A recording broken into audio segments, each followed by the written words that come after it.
welcome back to my vlogs.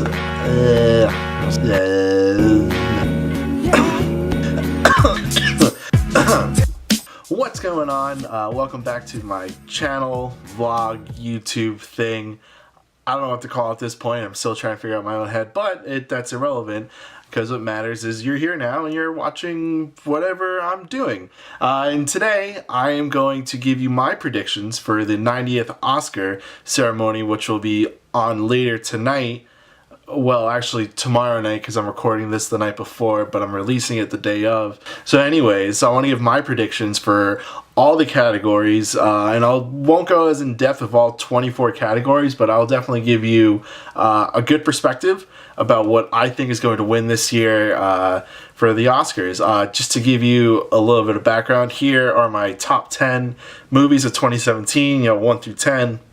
And just so you have an idea of where I'm at in terms of my perspective on what my personal favorite movies are, and see if that may influence my predictions. So let's just start it off. Best live action short film, I think it's going to go to DeKalb Elementary. Really great film. I think it's very current with what's going on in today's political climate, and so I just think that it's a movie that will resonate in terms of all the short films. Best animated short film, this one's going to Kobe. Kobe's taking this one for Dear Basketball. It's a really good short animated movie. It's really emotional, especially if you're really into basketball. And I just think that with the LA crowd voting for him, he's like a hometown guy. For best documentary short subject, I'm going to go with Heroin. Heroin is a movie you can see on Netflix. It's really good. It's about the opioid crisis that's going on in a town in West Virginia. So I definitely recommend checking that out. It's only 40 minutes. It's on Netflix. I'm sure all of you have Netflix. For best documentary feature, this is a category I really didn't really take the time to look at all the documentary films, and based off of what others are saying, this is a movie I haven't seen yet, but I really want to because of all the great reviews. But that's Faceless Places. It's just I'm basing it off of what other people are speculating. For best makeup and hairstyling, this one is kind of a weird category because there's only 3 nominees. And I went with Darkest Hour based off of what other people are speculating, and just because the fact that I actually couldn't tell that it was Gary Oldman in the fat suit, or Winston Churchill fat suit they put him in, which I think helped his performance. So I guess you can kind of guess right now who I'm going to pick for. Guess you can see now who I'm going to pick for best actor. I can say that yeah. I can. Peter Piper picked a pack of pickled pepper. Yeah, I get tongue twisted. So best visual effects, I think, is going to go to War for the Planet of the Apes.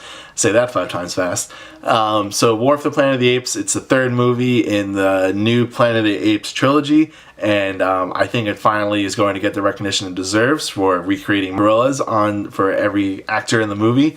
So it was a really great movie, and I just think that for the visual effects, where they're at now and what that movie has been able to do for the last, it's now been 6 years since those movies have been coming out, I think it finally deserves to get that recognition. Now, best sound editing and sound mixing, this is one that I took about 5 days to decide which ones. So sound editing is going to go to Dunkirk, in my opinion, and sound mixing, I think, is going to go to Baby Driver. I think that's going to be a surprise. I think everyone thinks that Dunkirk is going to get both of those sound categories, but I think Baby Driver is going to get sound mixing. Typically, this category goes to movies that are more musically inclined, or have a lot of those musical elements, and so I just think Baby Driver is the one that stands out the most. For best original score, this one's going to go to Shape of Water. I just think that hands down it was the one that stood out the most, and really just like different than what we're used to maybe in that category. So I would say best original score, Shape of Water. On the other side of this, best original song is a category that I'm sort of well versed in, but also not. Everyone's going to pick Coco, and I think that's just a Pixar Disney thing where they just like to vote and pick the Pixar or the Disney movie with the best song. Best production design, that one is going to The Shape of Water. I really enjoy the use of the colors within all the elements of the film. So, within every prop, within all the sets. There are these green and blue hues and shades and all the sets and the props. It's kind of had that whole feel consistently, and I think that played a huge part in how the production design worked for that film, and I think that really worked well for it. So I think production design goes to The Shape of Water. Best film editing, I'm gonna go with Dunkirk for that one. Again, it's another, I guess, a general lock for the movies. I just think that Dunkirk, more of that classic Hollywood style of editing, it really is a fantastic movie.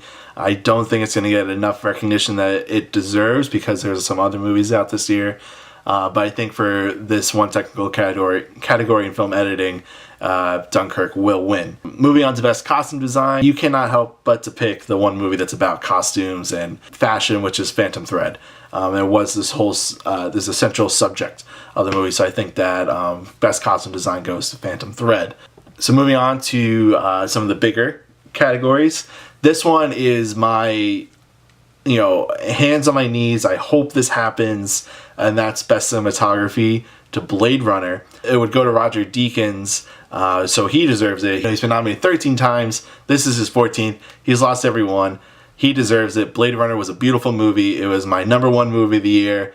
Maybe some biasy, but I really do think that Blade Runner is going to take cinematography. Best animated feature film, Coco, Pixar. Enough said. Best original screenplay. This one I think is going to go to Get Out.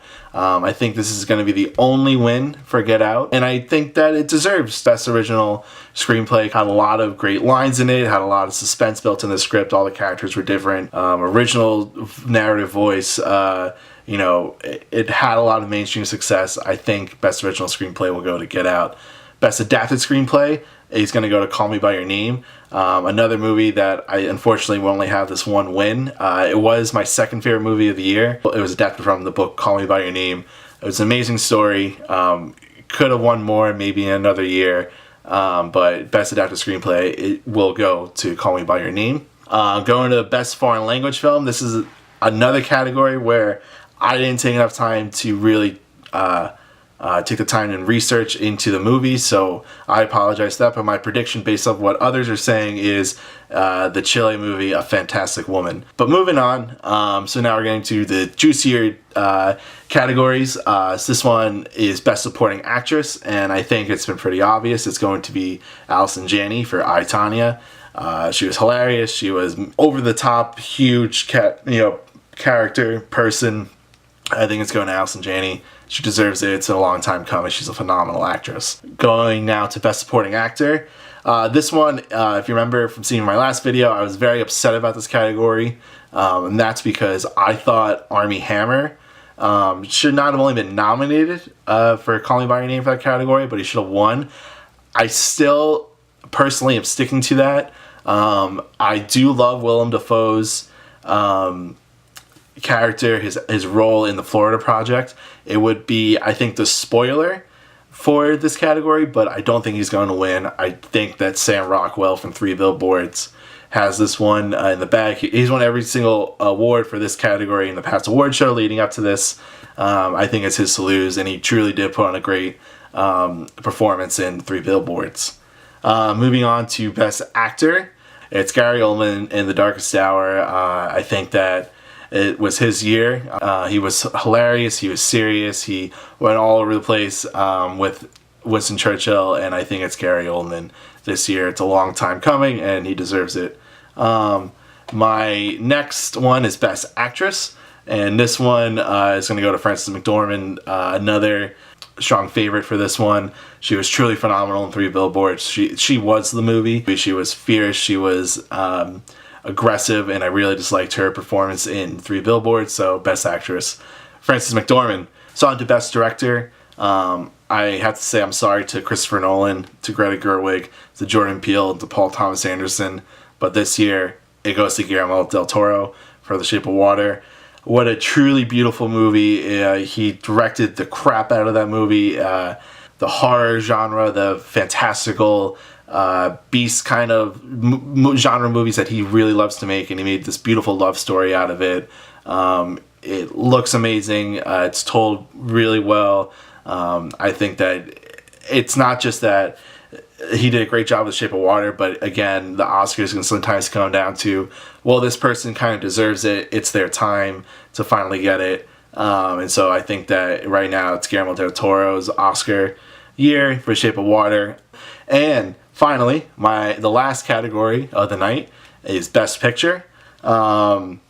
This one, I don't know. It's going to go up in the air. I have an idea of where it's going to go. This is where I hope. This is what I want.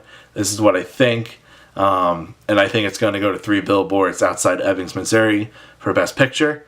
Right now, Shape of Water seems to be the favorite in that category. And from the second I saw Three Billboards until right now, when I've been making my Oscar ballot, I've always thought Three Billboards was going to win Best Picture. So let me know what you think of my predictions. I'm going to be live tweeting pretty much the whole Oscar ceremony. I love it. It's like the second Super Bowl for me. So follow me on Twitter. I'll put my Twitter link in the description below. And you can also follow me on here at Mr. Big B. Leave your comments in the video to tell me what you think about my Oscar predictions, if you think they're right, if you think they're wrong. I would love to know. I really do enjoy the Oscars. I think it's going to be a great year. I hope for some surprises. I hope I'm right with all these categories, but if I'm wrong, I'm wrong, and I think that'll be even better. It will make for a better ceremony. So check me out on Twitter for my live tweeting of it, and thank you for watching. And hopefully I do come back with another video soon. I have something kind of in my head on like this SD card in my camera right now that can be made into my next video, but a lot of things have been going on personally in my life, but I'm happy to be making this video and giving my Oscar predictions for one of my favorite things of the year. So we'll see what happens on this Sunday. Thanks for watching.